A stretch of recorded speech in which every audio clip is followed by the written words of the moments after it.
energy and the power of youth, and it sounds really corny when I say it, but in this, very hyper-cynical, polarized Images tonight of officers clashing with protesters on the Roebling Bridge, leading to police shutting it down. Protests. He supports the First Amendment. He supports the right of Americans to make their voices heard. He does not support violence of any kind. He does not support assaulting law enforcement officers who are simply trying to do their job. It was an almost unimaginable number. More than 5 million Americans turned out in small towns and big cities all across the country for those No Kings protests against the Trump administration back in June. Those parallels, and I saw that legacy, and that inspired me. And it, to me, really, it's not just immigration. It's the young people who are. In the words of Frederick Douglass, if there is no struggle, then there is no progress.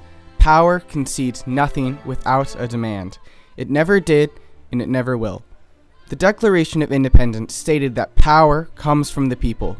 This is also known as the consent of the governed. If the government gets its power from its citizens, then they have the right to protest when they feel that their consent is broken. I think it's important to protest, to send a message to the powers that be that we're not going to be intimidated. In my community, I have seen people gather and march on the streets, in my school, and in public and private spaces. I see people of all ages, genders, and backgrounds fighting for what they believe in. We're here at the McKinney City Hall where we're going to be interviewing representatives about the importance of community. I think peaceful gatherings can do a lot because they are something to be seen. They show not only the participants that they're not alone in their issues, that there are others that feel the same way they do, and that they may, but they show people that this point of view may be worth listening to. Throughout the years in McKinney, there have been several peaceful gatherings bringing attention to local or national issues. One of these was about gun violence, when we heard the youth's voice speak up. More than 650 students at McKinney High School joined this national walkout. They stood outside for 17 minutes to honor the 17 victims from the Florida school shooting. Healthy gatherings of citizens both in McKinney and around the country are positive ways of having your opinions and your views known by people, other elected officials.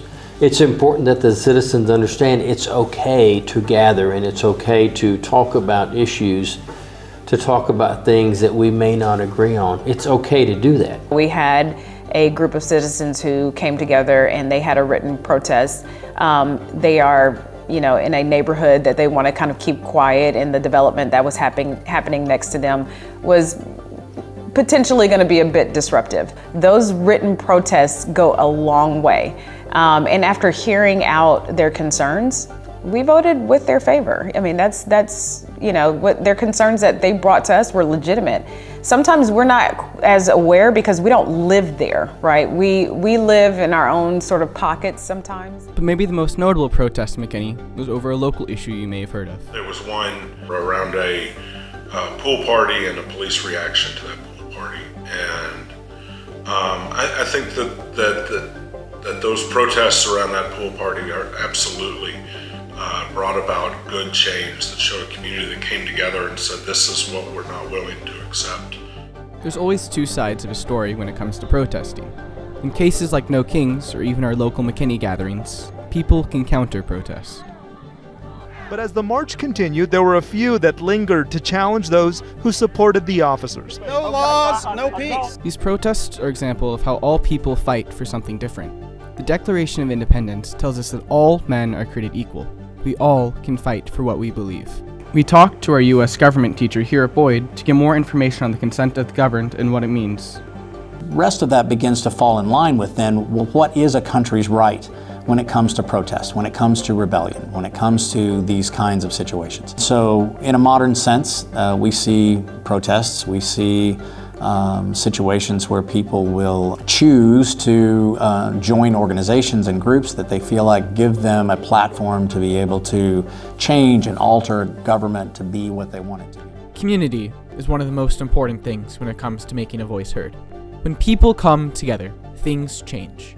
It's important that the citizens be vocal, be heard, be engaged in their community. It's important that we as a city make it a place that's inviting for all citizens. We want it to be a place that we can kind of live through all of our life cycles, that we can grow up and we can contribute and then we can retire, and this is our home.